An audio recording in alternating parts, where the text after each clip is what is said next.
Charlotte, can you share how did you land your very first client and what strategies or approaches did you take that worked for you and which ones didn't work?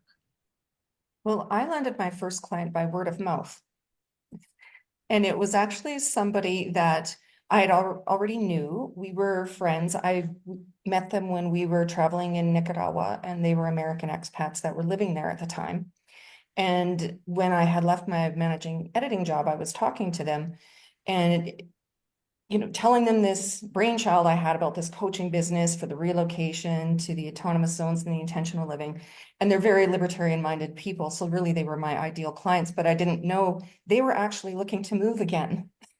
So they were so excited when they heard I was going to do this coaching that they wanted to be my first clients. So it was just for me talking about my business and sharing my hopes and my dreams and my thoughts with people that I already knew. Which is so important. Like word of mouth or putting yourself out there and even just having friends, family, someone else being your first client can really do wonders for you. One, you can collect testimonials from that. You get practice yourself, you get more clarity as well. So what are some other things that you learned when you from working with your first client to your second and so forth clients? Well, something I learned, and that was I was hoping we were going to touch on that, is it does, like you said, bring clarity to your business. And also, like when I went to college, I learned what I do want to do and what I don't want to do. And I learned through working with them, they've been wonderful. They've been willing test subjects. So, I can send them the personality tests I want to use. I can send them, these are the forms I want to use. Yes, they gave me a testimonial, but I learned through them that I don't just want to do one-on-one coaching.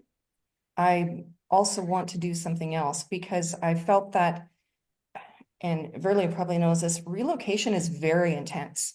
There's a lot of details. And for me to have 12 clients maybe a month to, make it a sustainable business, keep my sanity, be good to them, I need to expand this a little bit. So then you had a webinar on retreats, and I listened to the retreats one, and I thought, that's perfect.